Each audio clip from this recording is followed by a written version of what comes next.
maatii kana birranii dulluqii kanneen fi deebi'uuf deemaa jirra. Gara mana maatii kana ol adeemaa jirra. Manni kun akkuma argitan mana kana fakkaata. Yaaboo jennee isin kadhanna mana kana haga dandeenyuun haa ijaarruu fi tokko qorqoorroo tokko soobinne akkasuma tokko soobinneeti mana kana keessa ummata kana baasuu dandeenya. Manni kun qaama keenya ummata kana haa gargaaru isiniin jedha.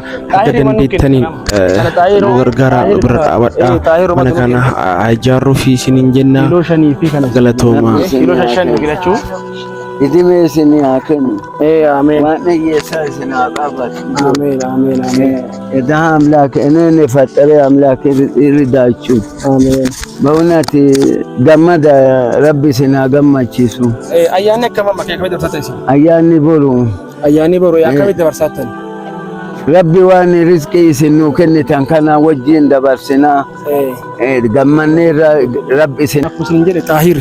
Ishi Taahir. Barbaanne adda isin luqachiisuuf illee Abrahaamoo waa'ee mana wanti guddaan nu amma isin yaadne keessaa qofa osoo hin taane namoota isin gargaaruu danda'a waliin illee wanti nu maranne keessaa tokko maranne mana kana keessaa mana kana haala isin ijaarsisuu dandeenyu yoo mana keessan duteeti gibbii keessan duteeti qalaalima isin ijaarsisuu dandeenyu garuu immoo amma qaama mootummaa waan ta'eef qabalee eeyyamsiiftanii yoo manni isin ijaaramuu ka danda'u ta'e qabalee eeyyamsiisaatiin ijaarsaa baasiifadhaati haga danda'ameen bootaa tana akka hiriyoota keenii namoota walbeen nama biyya keessaatti biyya alaallee gaafanne tokko muka danda'e tokko danda'e haala mana isin ijaarsisuu danda'u. Allah irridaachu. Waan kanniin immoo isin gandarra waan tubbatu qabdan isin bira dhaabbatuu danda'anii irratti marii godhaarraa jechuudha. Akkuma guyyaa duraa jennisani umuriin namaa keessatti yoo wanta mishaa hojjetaa yoo wanta mishaa dalagaa deemtee jettee nama gammachiisallee nama baay'ee yoo taane jenne wanti kun salphaa nama tokkoof garuu ulfaata. Kana waan ta'eef kun qorqoorroo bitee kun mismaaree bitee kun muka bitee jedheeti manni kana roobni isinitti roobuyyuu aduun isin dhawuyyuu amma oduu keessa seentanii waan biraati akkuma jiruun gadi bu'a akkuma jiru akkuma gubbaa dhufeen gadi keessa qorqoorroon qabu. Kana waan ta'eef nu amma wanti isinii godhu tokko yoo jiraate nama isinii kadhanneeti akka manni kun isinii ijaaramu. Isinii kadhannaa isin ammoo mana kana Rabbi isinaa ijaarsisu. Qabalee waan ta'eef eeyyama baafadhaatiiti dhumarraa hojii keenya jenneeti. Allah yiridan makiyya Allah yiridan. Rakkoon qabu. Isin nama du'aayi godha. Isinuu argitanii akkuma jiruun galina rooba kafana an uffatu. Basabbasamee na roobu cadhiseetuma ciisa amma asi garana dhufee asiinillee gadhiisa kunoo qaawwa bicha jiruun kiyya kunoo akka itti jiru kana rakkoo baay'ee qaba roobni gubbaa dhufe na rooba aanaa jijjiiramuu barbaada manni kun kanaaf uduu qabaadhe hanqalallee maaf cadhisa dhabeeti jireenya kokkee waa nyaatanuu giddimaan jiraata harka namaa laalee. An baay'ee bakka cinqamee qansiraallee taatu ijoollee tanaa waliin daa'ima kana dhimamsiisaa turre haga waggaa tokko nu jala bakka akka dhibee cinqatii ta'e. Abbaa masgajaa kabitullee abbaa kakaddaam hunda keenyaa kakaddaam mucattitan. Mucattii tana rabbiin buddeena baasuu waa isaan hiree isiillee akka nanarra hidhamtee waan ta'eef finni yeessaa macheemi wanna wayii garuu fitinaan nama tokko nama rabbi nama jaalatu tokko irra fitinaan guddisa. Yaa rabbi jedha ati waan ana baajata naa qabi. Rabbi an baajata illee qabu. Ati malaal taamiti rabbii kiyya. Wallaahi laylii dhaabadhe guyyaa. Hin argitaami rabbi. Rabbi ahumaallee sin jedhu yaa rabbi baajata ho'i naa qabi. Amma kana waa ijaaradhuun dhabeete waan naa ijaaru muddi boo'ii naa madda jedhe guyyaa du'aa godha jira. Kanatti taa'ee balbala isa irra rabbi jedha akkana ollaala. Balbala keenya tana margaarta mana keenya kana margaarta nu mindaan qabnu rabbi mindaa ho'i baajata nu qabdu. Kana dasee tuttoota kanneen jedha kaafireef keessan arrabsa. Yaa rabbi qoshashaan keenya kennu maami rabbi ati dandeetta guyyaa nu qulqulleessitu situ beeka jedhe. An baay'ee gammade wallaahi.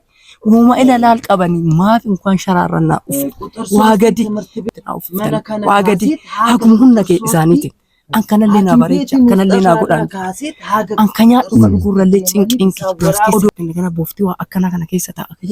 Haqqeen afaan nagee yoo wayii shokosaa wayii ka'eetiin ka'ee lafa uttaalee waan mana keessa shokosaa baa keessan buuneeti nama isinii kadhatuu fi baa keessan buunee ammoo waan amma nu ija keenya argaa jirra. Namni ammoo isin irraallee waan dhaga'u qabuutu jira. Namni ammoo mana kanii nullee arginee jirra. Nama durallee itti mul'ifneerra garuu ammoo isin mana kanaaf maal fa'i na barbaachisa jettanii yaaddanii maal fa'a nama kana ammoo na gargaar jettanii isin. Kanaaf wanti nu barbaachisu kun gargaarsa Rabbiin irraa dhufe laylillee dhaabataarra Rabbiin gaafataarra lolaan nu seena qorqorroo fi mukallee osoo arganne gargaarsa keessan qorqorroo ta'e sharaa ta'e muka ta'e akka nu gargaartanii keessattillee warra morman qabne warra bututtu kadhattuu faanuun jedhaa nu arrabsan jiruu kennaan iyyuu kennaan nu arrabsan nu humna dhabneeti manallee sirreessuu kadhadhabne xuurataa sanillee hin qabnu lafa qonnaallee hin qabnu iyyuu firri nu gaafatu sin jiru hiyyummaa kennaan nu jibbanii asitti bakka nama akka nama mukarraa beeru hojjeta maatii kiyyaas gargaaraa ture. Nu akka haga humni keessan danda'u haga Rabbiin isin beeku haga Rabbiin isin dandeessiseen nu gargaartaniif isin iyyattan waliin mariitti bootanii irra caala waan nyaannu waan dhunnu Rabbiin waan nama horatu hin dhabuyyuu Rabbiin waan nama horatu hin dhabuyyuu riskii kana waan Rabbiin bane eenyulleen cufu waan riskii Rabbiin cufe ammeen nullee banuu hin danda'uyyuu riskii kookee kennaa miti yaadanuu kanutti bakka qilleensi yoo dhufu jechuu akka jiru sharaa kana kaasa dhugaa nu kolfan ba'anii ani humna maatii kiyyaas gargaareera garuu dandeenye uffata naftee sharaa laastikii kana nurraa kaasee gaafa qorqorrooyyuu nu jalaa kaaseetu jira. Narra caala warra yoo manni jijjiirraallee argamne jechuudha. Kanuma nu sirreessaati bakka qorqorroo ta'e sharaa ta'e mukaan manuma ol nu dhaaba bakka. Ganammoo amanuu dadhabamuyyuu nu arginee amanneerra. Warroonni biraa ammoo akkasuma warroonni nama nu cinaa dhaabatu sin qabnu. Nama nu birmatu sin qabnu rabbumatu nu birmataa malee arganii amanuu isaan hin dhibuyyuu nu haga waan inni gargaareen adda boru osoo hin jenne namoota kadhanneeti obboleewwan baay'ee qabna abboota baay'ee qabna obboleewwan akkuma isin jedhe nama baay'eetu jira kadhannee nu qorqorroof muka kannii yoroma waan inni gargaara adda boru hin jennu isin waliin jirra kana isinii goona isinillee dhaqaatii masagaajaa gaafadhaan ulee dadhabtuu hin dandeenya kana waan ta'eef dhimmichi isa waliin dhaqaatii fuutumaan gaafadhaa qaamni mootummaallee warra amma jirullee warra dargaggeessa warra barate waan ta'eef dhimma keessa kana arguun dhabuuyyuu akkas godhaatiiti waan ammoo ka hundaa ol ta'e ammoo hin jira akkuma kadhadha dodhalee ciqilaa dhahii isuma kadhadha isuma wayii akkas waan ta'eef waan hin jira. Amantii guddaan natti ol keessa tokko jiraate namni waaqa qabu adda waan kufiitti fakkaata malee hin kufuuyyu. Ammallee kuroo jaarteetii mana jaararra torbaan kana keessa isiin fidnaa fi ta'uun qofa gaadha nama gargaaruudhaaf. So isinillee ganda deemaa waan xumuramuu qabu xumuraan nullee isin bira dhaabbanna. Amma haadhatiin takkatu ka ilmi isaanii fuudhutu isii akka badaa saqaayaa waan badaa godha qabeenya isiin qabdu waan isiin kadhataa galtu jalaa hataa rakkisaaranii haadha sanii amma mana ijaaruuf taana isallee namoota akka horii qabu kanneen namoota hiriyyama keenya waan qaqqaasinee tokko qorqoorroo nu danda'e tokko muka nu danda'e akkasiin ijaaruuf taana mana isa ijaarree yoo kaane jenne garuma mana keessanii kana deemina isin waan xumuruu qabdan adda hin jenne barooduu hin jenne waan xumuruu qabdan xumuraa nullee isin faana jirra ayyaana gaarii isiniif haa ta'u gammadaa dabarsaa jira rabbii jira ayyaana ittiin haa dabarsitanii jennee waan wayii qabannee dhumneerraa jechuudha. As keessa kun birrii 2,000 namatu na kenne kiyyaa mitiyyuu tokkochi kuma kenni dureessoo jedhama. Dureessoo caalee jedhama. Kakuma tokko kenne ammoo kabiraa ammoo Jamaal jedhama. Nama lama kuma isinii kenne kun ammoo akkuma qarsiin jedhe Xaahirii daakuu kanaa fi ruuzii kana isinii bite. Silaa ruuzii kana jennee kana goone isaan nu eebbisaa isaan waliin waan jirruuf. Mee bismillahir rahmanir rahim Xaahirii salaatu salaam ala sallallahu alaihi wasallam. Mee Rabbiin indagana mindaa isaa mee Xaahiriin Xaahiri maa ta'u Xaahiri. Amiin. Maqaa isa akkuma maqaa isaa Xaahir ta'e Xaahir haa ta'u. Yaa Rabbi sadarkaa Xaahiri ol naa godha. Yaa Rabbi yaa Allah.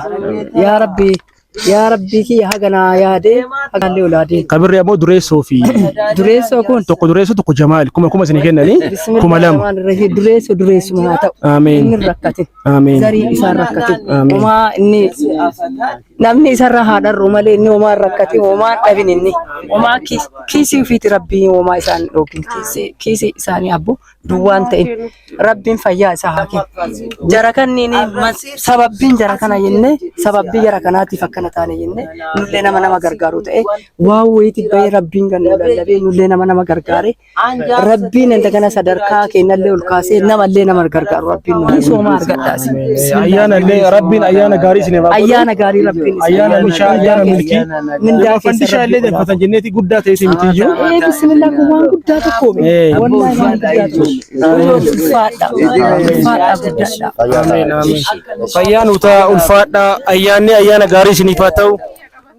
Kiyya qeemal keessa waan ayyaana keessa ayyaana gaarii isiniif haa ta'u. Echi umuriin kee wali adeemu kaanaan abboo isinoo wali isinaa. Please maatii kana haa gargaaru waan dandeenyu haa gargaaru bira turree waan baay'ee waliin dubbanni deebi'aa jirra rakkinnoota gurguddaa baay'ee qabanii haa gargaaru bira haa dhaabannu isiniin jedha.